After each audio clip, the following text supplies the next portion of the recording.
Hello, families. Hello, students. Welcome. Thank you for joining us at our virtual 5th and 6th grade play. So to give you a little bit of background information on what you're about to watch, these students that are performing monologues for you today were already a part of the 5th and 6th grade play. Prior to spring break, we met as a group, over 30 plus strong actors and stage crew. We cast the play, we were ready to start rehearsing, and then unfortunately COVID-19 hit and we were not able to return to school to rehearse. So looking for the light in the situation and trying to make the best out of it, I found this awesome website which features so many different monologues that are perfect for our 5th and 6th graders. And they were provided the link, and then it was their choice to choose the monologue that they wanted to perform. So on this video, you will see a series of 5th and 6th graders performing different monologues.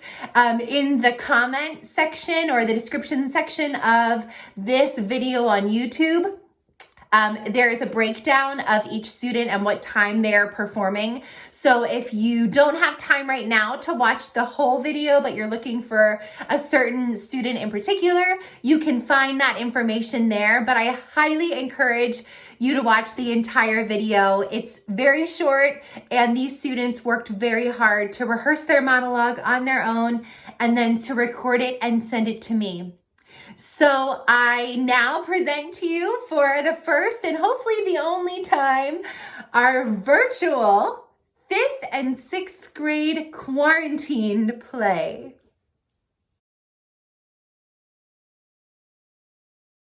Hello, my name is Abby. I'm part of the Clapper family. Every day in my life is basically the same. Wake up, eat breakfast, watch family leave, lie in the sunshine and chase squirrels. Family comes home, get some tummy rubs and treats, eat dinner, and go to bed. But one day, I heard them talking about something to call the beach. Didn't know what that was, but then they said 3 words that made my ears perk up. Let's bring Abby. I was so excited. I wasn't going to be alone all day again. I got in the car and jumped into Alyssa's lap, ready to go on the adventure. As we were driving, there was a powerful fan outside the car window with lots of smells. Finally, we get to the thing called the beach. Why haven't they taken me to this place before? The dirt is so soft and warm and easy to dig in. There are birds everywhere to chase and chase. There's a big pool of water that's Alyssa's and that looks like it never ends. She's calling me and suddenly my paws are all wet. But it feels so good. Oh no, a big moving wall of water is coming. What will happen if it gets me? I try to run away, but it's too late. It's all over me. I'm soaking wet. I run back to the dry sand where my family is and shake and shake and shake and shake. Why are they yelling? They must think this is as fun as I do. The day at the beach was the best day ever. On my way home, I heard them talking about another adventure called the veterinarian. Can't wait to see what that's like.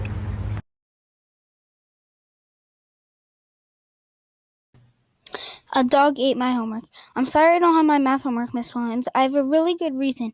You might think I'm lying, but I'm not. Everybody thinks that when your dog eats your homework, you are for sure lying, and you just didn't get it done. But what if your dog actually eats your homework? Then what do? That's what happened to my homework. Our tiny evil poodle ate it. We have to be careful in our house because that poofball who only likes my mother eats everything, including gross stuff out of the cat box. So I got home and set my homework on the table, and I went to get some graham crackers and milk.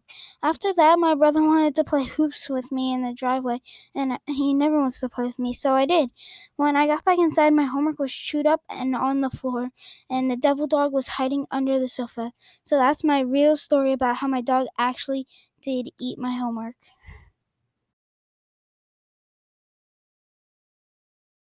Mom, he's doing it again. He keeps putting his finger in my face. Just because he's a few years older than me does not mean he gets to mess with me. Granted. For what? I didn't even do anything. He was the one who was messing with me, tattling. Granted, for a week. Are you kidding me? He's being annoying, and he said that I'm not allowed to hit him, so what am I supposed to do? Now it's 2 weeks? Is this a joke? Fine, I'm going to my room. Okay, are you serious? You know what, Molly? Fine. But if you're going to be in here, you are going to be silent. Okay? I'm sorry. I don't mean to be bossy, but can you just please put headphones on? I don't want to hear that. And I've been bound to our room for the night. Okay. I'm aware we share a room, But that is exactly it. We share the room. And I know that you were here first, which usually means that you have to put headphones on. But he got me grounded again, which means I have to stay here. Now, listen. You may be wondering what this is about. If you could not tell by now, I'm a middle child.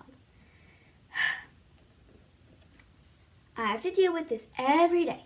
Mom listens to them and forgets that I exist. If I have a problem, I better learn to deal with it because there is no way I'm going to win an argument. The youngest child gets whatever she wants, but if I ask for something, then I am rude and greedy. If the oldest child wants to stay home, even though there is a test that day, and they have horrible grades, then sure, go ahead, no problem.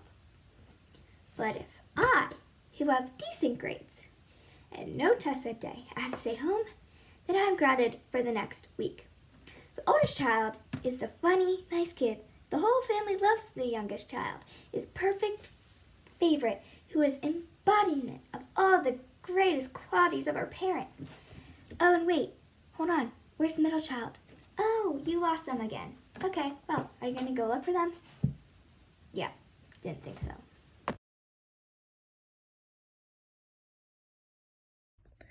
AU? AU? Sir, what does AU stand for? What? Ungradable? I worked my butt off doing this and I had 2 detentions?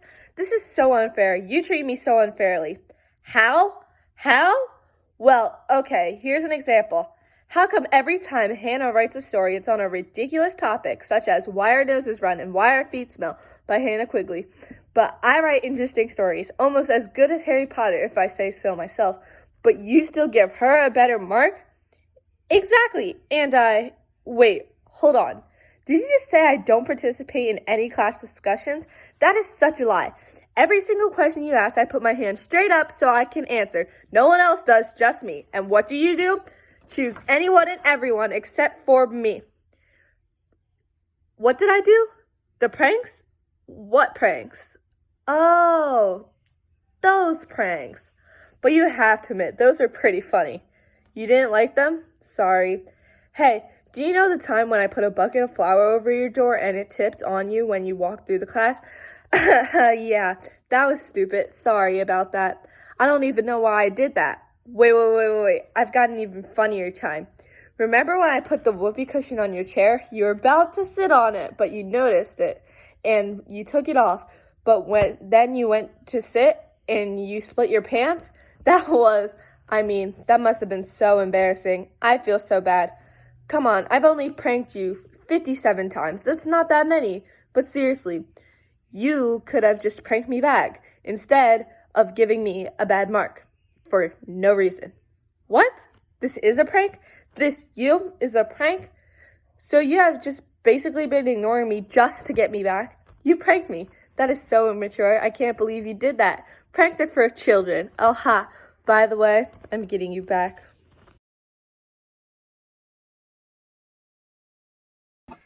There are definitely elephants outside my window. And now I just can't sleep. My mom says it's just that I'm far too imaginative to sleep. But can you blame me? The first things happen at night. I toss and turn, but the sound of hundreds of marathon runners racing and thumping down the streets bothers me. Sometimes gumdrops will hit the roof and I will go outside, but I can never quite catch one in my mouth. And yesterday, the French band just wouldn't stop. I even went out and screamed at them. But the worst of them all was today. There are elephants outside my window. And when I saw them, I went zooming through our apartment, started shaking my mom vigorously. Mom, the elephants are back. Disappointment again. She just completely blew me off. I trotted back upstairs. Oh, how will I go to sleep with the elephants there? Maybe counting sheep will work. 1, 2, 3, 4, 5, 6, 7, 8. That's how many sheep the wolf just ate. Oh, there's 9 and 10. This is supposed to make me sleep. Maybe reading a book will work. Books are boring enough. The puffin is popping with cream tart toppings. Wait, I'm more awake than I was before. What time is it even? Oh my god, the sun's up.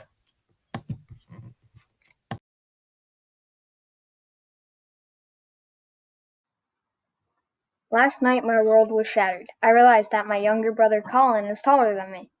He was like, haha, I'm taller than you, little hobbit. Shut up, Colin. No one understands the daily struggles of being short.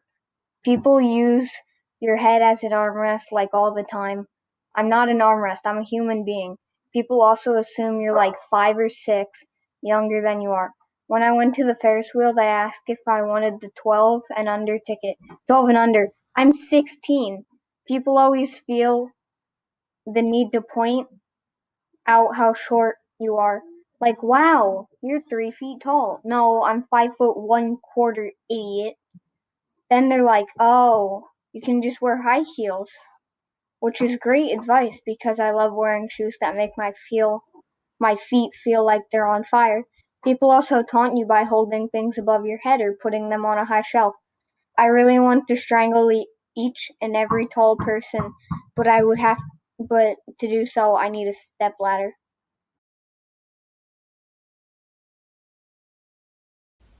Why did Zeus have to give me that box in the first place?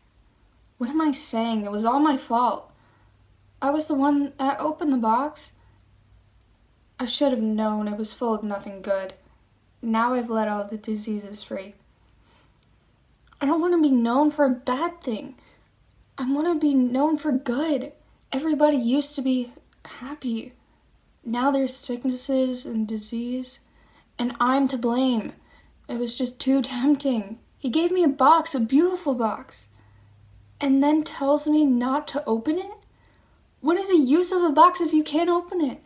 Anthony says that I shouldn't be hard on myself.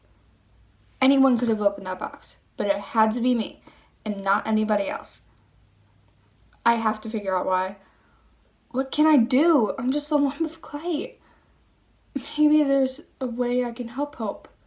He's just a little bug out there on his own. I'm going to find him and help him become strong and powerful. I have to try. It's the least I can do after I open that stupid, annoying little box.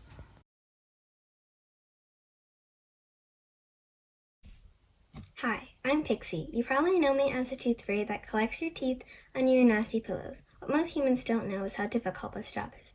And newsflash, I'm not getting paid for this.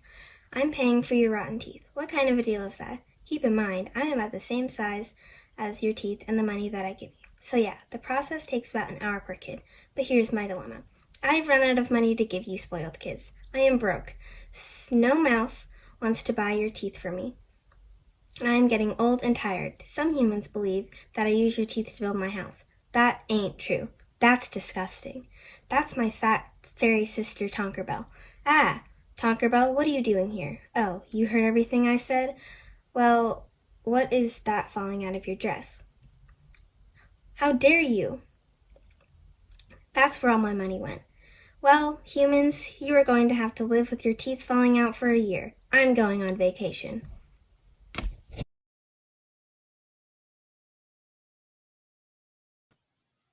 It's not fair. I don't like being called a villain. If anything, Mario is the villain, and whoever said I was the villain is wrong. I only kidnapped Princess Peach because she asked me to, and because Mario isn't smart enough to run his own country. And now Princess Peach needs to do it all by herself. I mean, that's why I did it. Hey, I would be upset too if all I could wear was pink fluffy dresses. Gross. Even that turtle called Yoshi comes in more colors than Princess Peach does. I had a wife and children. I had my picture perfect life. And then I got involved in Mario's mess. Now I get bored just waiting around for Mario to pass that flying level. I have one life, and that Mario has too many to count. How is that fair? All the odds are against me, and he's the one having fun all day. People adore him, and people despise me. And I get so mad when they come out with a new video game with Mario as the front cover. Without me, you wouldn't even have your precious video game anymore. I practically invented video game.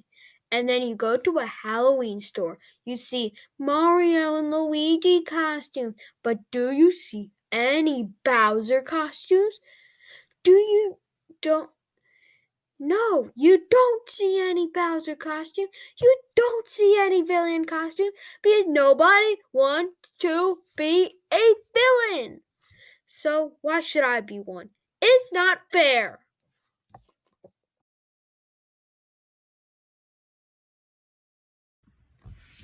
I hate Barney. I hate his phony, I love you, you love me act.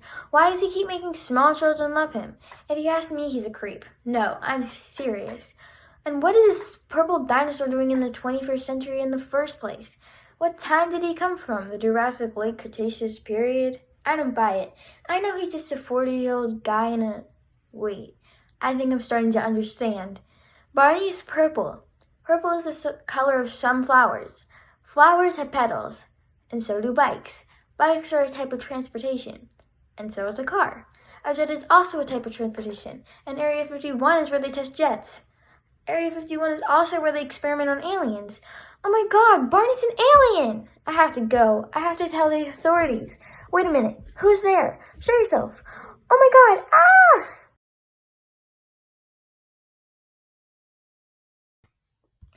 English class. All right, class, listen up. Because of last week's event, we're going to try this again. Everyone, get out your pencils. And no throwing them this time. Jane, put that cell phone away. I will not hesitate to take it. Sean, stop trying to light Cindy's hair on fire. There's barely any left from last time. Jason, don't you dare throw that chair out the window. Jason, ugh. You guys are worse today than yesterday. And now I have to replace that window. I am calling the principal. Hello, Mr. Sanchez. We need you in the 5th grade classroom. What do you mean you were busy? There's no way those kindergartners are worse than these kids. Oh, they did that? Well, I hope Miss Smith recovers. Those kindergartners should be ashamed for doing that to her. Well, stay safe, and I hope the pencil wound in your arm heals. Okay, class, new test. We're going to see how good you are at finding a new teacher, because I quit. I'm going to be a janitor. I'd rather clean up other people's messes than teach you. Adios!